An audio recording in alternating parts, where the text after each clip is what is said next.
하도록 하겠습니다. 번제단인데요. 번제단은 성막, 외전에 속합니다. 아, 성막의 번제라는 것은, 원어로 올라라는 뜻이고요. 올라는 우리나라 말에 비슷하게 올라가다라는 뜻이고요. 제단은, 미즈베아로 해서 동물을 죽이다, 이런 뜻입니다. 그래서 번제라는 것은 동물을 죽여서 하나님께 올려드린다, 이런 뜻이 이제 번제라는 뜻을 갖고 있습니다. 어, 재료는 조각목으로 만들었는데 이것은 이제 노수로 쌌습니다. 대부분 이제 지성소 쪽이나 성소 쪽에 들어가 있는 것은 아주 귀하게 금으로 쌌지만 여기는 계속해서 동물을 잡아서 불 떼야 되기 때문에 이제 노수로 싸서 좀 견고하게끔 만들었거든요. 그렇게 됐고요. 내 귀퉁이에 뿔을 달고 속은 비워두고 여기서 철막을 걸쳐둬 가지고 짐승들을 위에다 올려놓고 불을 떼서 하나님께 드렸기 때문에 얘네들은 좀 등치가 좀 큽니다. 그래서 재를 담는 통, 고기 갈고리 이런 것들을 부속적인 부속물로 부사, 뭐 불을 옮기는 그릇이라는 대야 같은 것들을 장비를 두고서 했고요.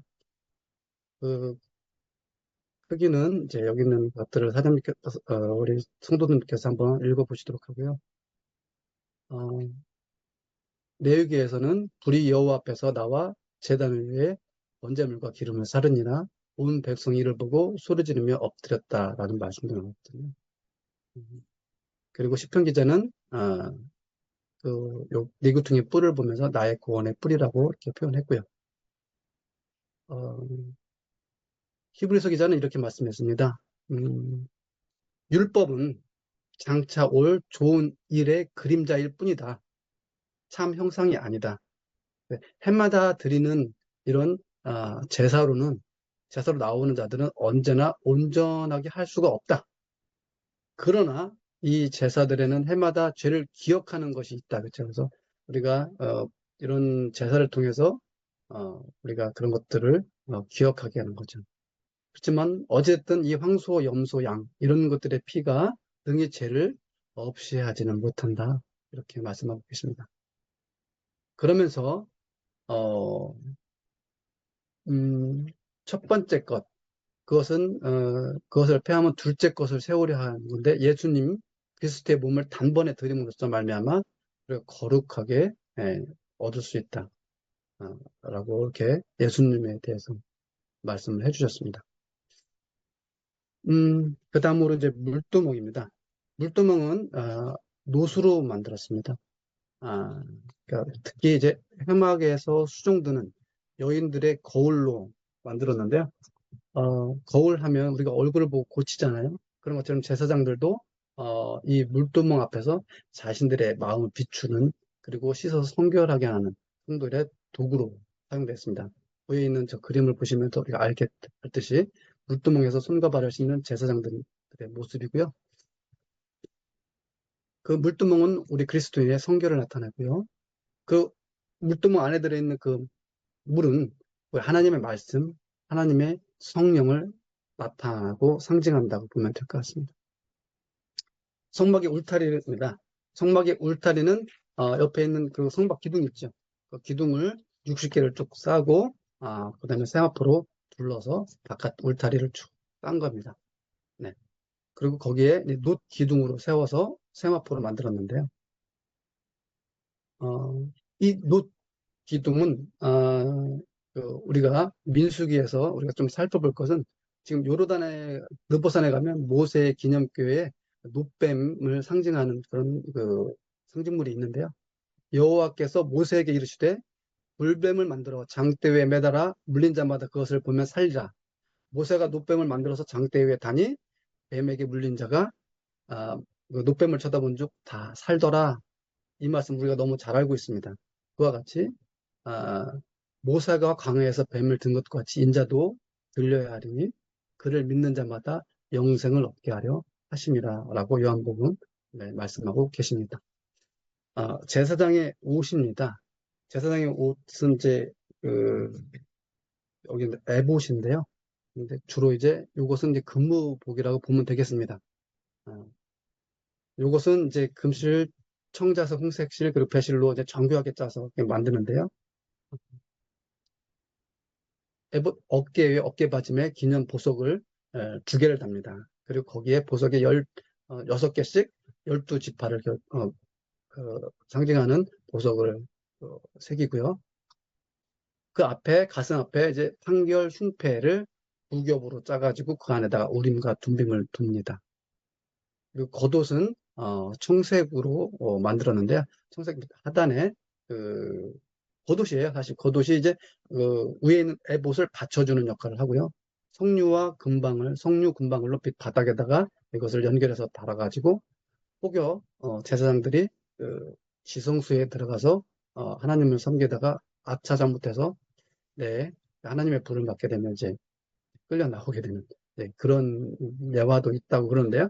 어쨌든 어, 금방울과 석류를 어, 달았고요.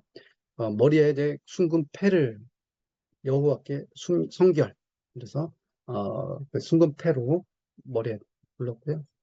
속옷은 흰색, 그리고 속바지를 입었고 머리에 그 모자를 씁니다. 관이라고 하지만 사실은 영어로는 모자라고 볼 수가 있고. 그러면 왜 금모복을 그 대제사장들 앞에 입혔냐? 그것은 그 목적으로는 하나님과의 존귀를 위해서다. 즉 제사장들은 이스라엘을 대표해서 하나님을 향해서 또 하나님의 말씀을 이스라엘 백성들에게 또 전해야 되니까 하나님을 대리하는 입장에서 제사장들이 쓴 것이죠. 그래서 살펴보면 제사장은 어쩌면 그 폰티펙스라고 해가지고 번역하면 다리를 놓는 사람들입니다. 다리를 놓아서 하나님과 백성 사이에 다리를 놓는, 즉 우리가 예수님의 역할을 그 당시에 했던 거라고 볼 수가 있겠죠. 그리고 제사장은 그 하나님의 편에서 하나님의 말씀을 사람에게 전하는 역할이 조금 더 달랐는데요. 제사장은 선지자들이 나타나기 전까지 그 역할을 감당했다고 보면 되겠습니다. 그리고 세마포를 1년에 한 번 정도 이제 그 제사장들이 입게 되는데요. 속죄소 직무를 감당할 때 세마포옷을 입어서 하나님께 성결한 모습으로 나아가는 그런 옷이라고 보면 되겠습니다. 대사장들 에봇 위에 흉패입니다. 흉패라는 가슴 위에 달았기 때문에 그 안에 판결 흉패라는 그 속칭 어가 들어갑니다. 판결이라는 것은 뭔가를 판단해야 되잖아요. 저 안에 2겹으로 만들어서 우림과 분빔을 넣었거든요. 아, 그리고 그 보석으로는 이제 다 알다시피 12개, 3개씩 4줄로 해서 12지파를 상징하는 각각의 다른 보석들로 만들어져서 언약 공동체인 이스라엘을 상징하고 있고요. 그 안에 우림과 둠빔을 두는데요. 우림과 둠빔은 좀 어려운 부분이긴 한데 너는 우림과 둠빔을 판결 흉패 안에 넣어 아론이 여호와 앞에 들어갈 때 그의 가슴에 붙이게 하라. 아론 여호와 앞에서 이스라엘 자손에게 흉패를 항상 그 안, 그의 가슴에 붙일지니라 그랬거든요. 그래서 우림과 둠빔이 위에 있는 그 모양입니다. 아, 실질적으로 이렇게 어떻게 사용하는지에 대해서는 자세하게 나오지 않지만 이 우림은 빛을 그리고 둠빔은 완전을 의미한다고 합니다. 그래서 하나님의 뜻을 확인하고 뭔가 구할 때 절박함이 특별히 있을 때 뭔가 답을 잘 못 구했을 때 확신을 구하기 위해서 우림과 둠빔을 사용했다고 합니다. 어쨌든 선지자가 등장할 때까지 제사장이 판결을 할 때 우림과 둠빔을 사용했고요. 이것은 어떤 내용이냐면 사무엘상 30장에 보면 다윗 이야기입니다. 다윗이 에봇을 이용을 하거든요. 이것이 이제 30장에 보면 가족이 시글락 지역에서 그 아멜렉에 의해서 어, 포로로 끌려갑니다. 이 상황이 어떤 상황이냐면 사실은 그 다윗이 사울 왕한테 쫓겨다녀서 어디로 들어가 있는 상태냐면 블레셋 지역에 들어가 있는 상태예요. 그래서 블레셋 사람들하고 어쩔 수 없이 같이 지내고 있는 상황입니다. 그래서 블레셋 사람들의 그 진영에 같이 있어서 오히려 사울 왕과 대치하고 있는 그런 상황인데 밑에 지방에 있는 아멜렉 지역에서 다윗 가족들이 살고 있는 시글락을 쳐들어와서 그 소식을 듣고 어, 다윗이 하나님께 여쭈는 겁니다. 제사장 아비아달에게 에봇을 가져라 해가지고 묻고 내가 쫓아가면 추격하면 그들을 따라잡을 수 있습니까? 여쭈니까 하나님께서 그래 그러면 쫓아가서 잡아라 해서 가가지고 가족들을 다 데리고 오는 그런 사건인데 그때 에봇을 말이 나옵니다. 그러면 우린과 둠빔은 언제 나오냐면 요 바로 몇 장 앞에 사무엘상 28장에 나오는데요. 이것은 반대적인 부분입니다. 다윗은 구해서 성공하는 일이 있다면 사울은 못 구합니다. 여기 내용 잠깐 살펴볼게요. 사울이 여호와께 묻자오되 여호와께서 꿈으로도 우림으로도 선지자로도 그에게 대답하지 아니하심으로 라고 했습니다. 이게 무슨 상황이냐면 사실 죽음 직전입니다. 사울 왕이 죽기 직전인데 블레셋과 대치되어 있는 상황입니다. 블레셋은 수넴 지역에서 이스라엘은 길보아 산에서 서로 진을 치고 있는데 그때에 사울이 두려웠어요. 그 어마어마한 블레셋 진영에 있는 그 모습을 보고 한마디로 쫄아있어요. 그때에 사울이 여호와께 여쭌 겁니다. 그렇지만 여호와께서 꿈으로도 여기 있는 우림으로도 선지자로서 보여주지 않는 거예요. 왜냐하면 이미 여호와 하나님께서 사울을 떠났잖아요. 떠났기 때문에 보여주지 않으니까 답답한 거죠. 그때에 우림으로도 대답하지 않았던 내용 구절이 여기 있는 거고요. 그러자 답답하니까 신접한 여인을 부릅니다. 그래서 그 당시에 그 선지자 사무엘 돌아가신 사무엘을 신접한 여인을 통해서 불러냅니다. 그랬었을 때 그럼에도 불구하고 답을 주지 않죠. 다만 안 좋게 너의 결말이 안 좋을 거다라는 것만 알죠. 그러고 나서 사울 왕이 죽게 됩니다. 네, 그때 나온 내용이 이제 우림 얘기고요. 자, 이렇게 해서 기본적으로 이제 내용들이 마무리되고요. 모세산의 기념산을 우리가 한번 살펴보면요. 검게 탄 정상 부분이 여호와 하나님께서 백성에게 현현해서 십계명을 준 곳이라고 하고요. 그 골짜기에는 아론과 모세와 그 장로들이 그러니까 하나님의 언약을 맺기 위해서 올라간 장소라고 했고요. 그 사이에 이제 시내에 흐르는 물에 어, 그, 어, 그 뭐야 그 우상 했던 그 금송아지를 불살라서 그 죄를 그 금죄를 뿌려서 이스라엘 백성에게 먹였다고 하는 곳이라고 합니다. 그리고 이것은 그 갈라진 바위 틈인데 모세가 하나님의 영광을 구해서 하나님의 등을 본 그런 바위 틈이라고 하고요. 이곳은 엘리야하고 관련되어 있는데 갑자기 왜 엘리야의 동굴과 엘리야가 여기 왜 있어요? 엘리야는 사실 어디서 주로 많이 활동했죠? 북이스라엘 쪽이잖아요. 그죠? 엘리야 하면 딱 떠오르는 지역, 갈멜산입니다. 갈멜산은 이스라엘 북쪽에 있고요. 이곳에서 엘리야가 정말 그 당시에 바알과 아르사라상 그런 그 선지자들과 대결해서 정말 싸워서 여호와의 불이 내려서 멋지게 승리하지 않습니까? 그런데 아합의 와이프, 즉 이세벨이 이쪽 주로 시돈 쪽에 있는 사람들의 그 족속인데요. 그 이세벨이 그, 그 뭐야 엘리야를 어, 추격해서 죽이고자 합니다. 왜냐하면 자기의 그, 그 선지자들, 그러니까 아세라상을 섬기고 바알 섬기던 그런 선지자들을 어, 처단했거든요. 엘리야가. 이제는 거꾸로 쫓긴 시세가 돼서 어디까지 왔냐면요. 쭉 내려서 도망갑니다. 도망가서 요 부엘사바 지역에서 쉬고 있었을 때 이때가 로뎀. 여러분 우리 로뎀 나무 잠깐 많이 들어봤죠? 그가 쫓겨서 이만큼 내려온 겁니다. 그리고 이곳은 어디예요? 시내산. 시내산은 여기 더 밑이겠죠. 우리가 지금 지도책 배웠죠? 요 밑에 게 있는 그 시내산. 여기를 호렙산이라고 하는데 여기까지 숨어 들어온 거예요. 여기 땅도 아니죠. 자기 땅 밑에까지. 여기가 바로 엘리야가 숨어서 잠깐 거처했던 곳이 엘리야가 머물던 동굴입니다. 이렇게 지역적으로 좀 살펴볼 수가 있었고요.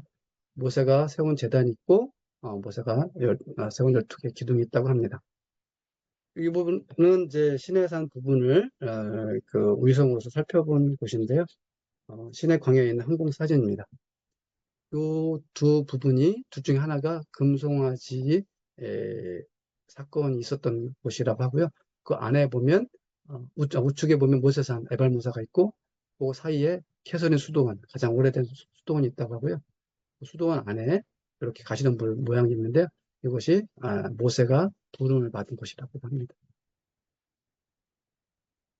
시간이 많이 갔네요. 모세의 기념 장소인데요. 네, 이런 장소들이 쭉 있습니다. 그러니까, 그리고 여기에 이제 엘리야의 동굴이 있고 아까 살펴본 것처럼 그리고 어, 이 부분은 이제 그 금송아지 사건으로 해서 하나님의 진노와 모세의 중보가 있던 사건인데요. 이건 지난 시간에 배웠잖아요, 그죠? 그랬을 때 모세가 정말 그 화가 나서 돌판을 던졌던 그리고 더욱더 안타까운 것은 3천 명이 여기서 죽지요. 그러니까는 하나님을 따르는 자, 즉 레위 족속들을 불러서 칼을 들게 하고요. 서로들 싸워 죽이게 합니다. 그러니까 이 우상 숭배로 인해서 하나님 얼마나 화났는지 그러자 아, 여호와는 무릎 꿇을 수밖에 없지요. 무릎 꿇어서 하나님 앞에 중보를 합니다. 그 중보할 때 이런 말씀이 있어요. 32절에 살펴보면 그들의 죄를 사하여 주시옵소서. 그렇지 아니하면 원하건대 주께서 기록하신 책에서 내 이름을 지워 버려 주옵소서. 이렇게 자기 백성들을 정말 사랑하고 였던 모세의 모습을 볼 수 있습니다.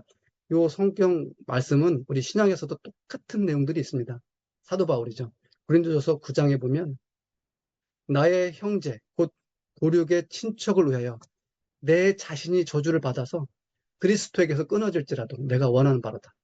얼마나 사도 바울이 자기 유대인 백성들을 사랑했느냐면 가는 곳마다 지역에 선교하기 위해서 가는 지역마다 회당을 찾아가서 회당은 아시다시피 이스라엘 사람들이 모이는 곳이니까 거기서 먼저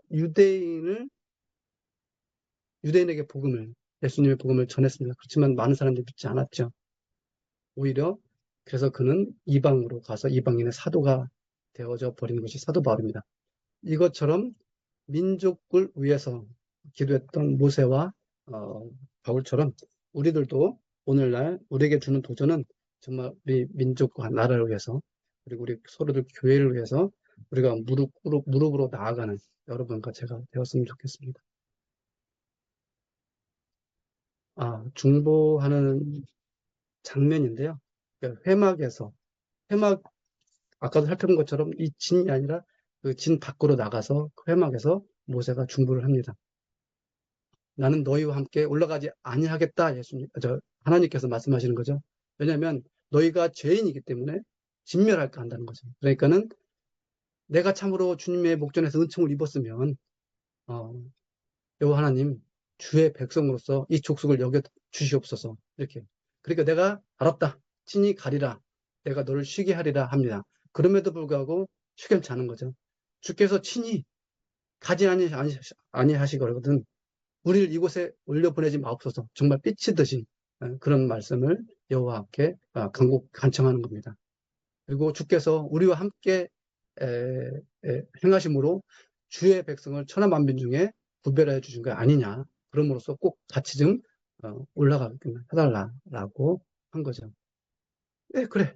모세야, 내가 네가 말하는 대로 이 일도 하리니 너는 내 목전에서 은총을 입었기 때문에 내가 널 안다. 라고 말씀을 해 주십니다. 그럼에도 마지막으로 무슨 한 번 더 합니다. 원하건대 주님의 영광을 내게 보여주소서 말씀하십니다. 그래서 주님께서는 모세에게 영광을 보여주십니다. 그래서 예수님께서 모세에게 잠시 눈을 가렸다가 뒷모습만 바라보게 하고 지나가서 모세는 하나님의 영광의 잔영을 본 유일한 사람이라고 볼 수 있는데요. 이 영광은 옆에 있는 그 당시에 사용했던 언어로는 카보드라고 합니다. 이 카보드는 정말 그 하나님의 영광 중에 어떤 가볍고 그런 것이 아니라 정말 무겁고 중요하고 본질적 가치 있는 어떤 그런 힘, 권세, 위대함, 아름다움 다음에 정말 그 감격에서 나오는 그 무게감 있는 그러한 영광이라고 합니다. 뭐 다른 말로 또 뭐 쉐키나라든지 독사 이런 용어들이 있는데요. 여러분 공부를 한번 해보도록 하고요.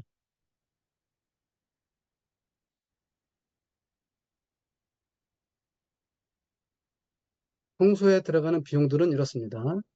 금, 은, 놋 이런 것들을 쭉 사용했고요. 그리고 성소에 드릴 속전도 드렸는데요. 성막에 들어가는 것은 건축물만 들어가는 거 아니라 그 속전을 내므로써 참여하게 되는 모든 백성들이 20세 이상 되면 그래서 질병이 없게 하고 생명을 대속하는 그런 어, 것이 이제 어, 속전이라고 볼 수 있고요. 이것은 나중에 신약시대의 성전세로 이어집니다. 아시다시피 마태복음 17장에서 예수님께서는 한 그, 어, 저기를 봤죠. 그 동전을 물고기에서 건져내가지고 너와 나를 위한 성전세를 사용하라라고 베드로에게 말씀했던 것이 기억날 겁니다. 그래서 만세결식 냈던 것이 기억날 거고요. 이렇게 해서 성막이 완공이 됩니다. 그래서 그 모세에게 명령하신 대로 모든 역사를 마치고 이제 하나님께 이제 영광을 드리게 되는데요.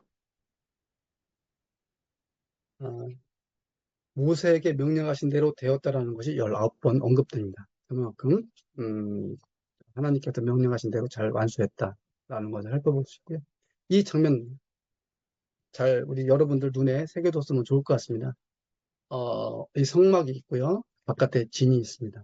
이것은 레위기에서도 계속 이어지는 말씀이기 때문에 살펴보면 좋은데요. 둘째 해 첫째 달 다 만들고서 초하울에 성막을 세워서 하나님 앞에 공헌합니다.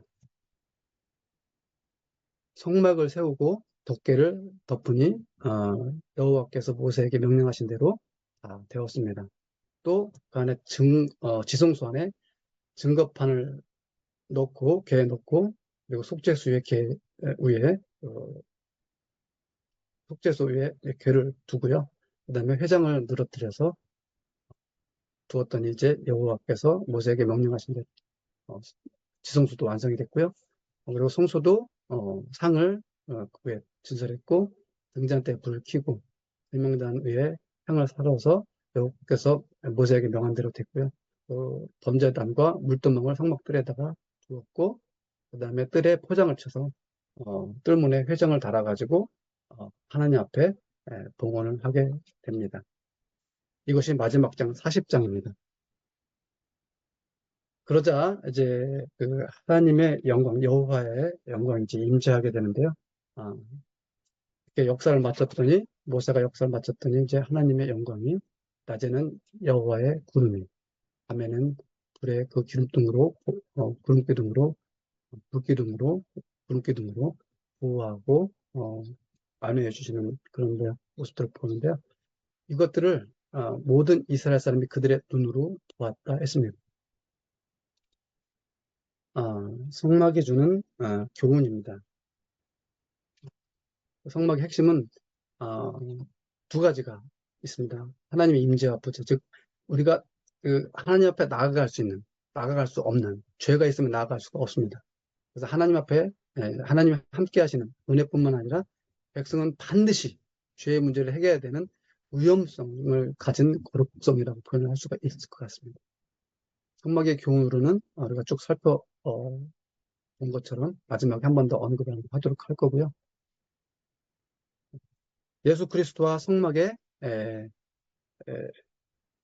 유사점도 있지만 좀 다른 점이 좀 있습니다. 성막은 하나님이 함께 하신, 그러나 하나님께 다가가기 어려운, 그래서 지성소는 대사장이 1년에 한 번, 또는 성소는 제사장들 많이 들어가서 하나님께 예배를 드렸고, 뜰에서는 제사장과 헌신자들이 예배를 드렸던 그에 반해서 예수님께서는 죄인들의 친구가 되셔서 그리고 십자가에서 회장을 찢으셔서 우리가 하나님 앞에 가는 길을 활짝 열어주셔서 은혜와 보좌 앞에 우리가 나아갈 수 있도록 해 주셨습니다.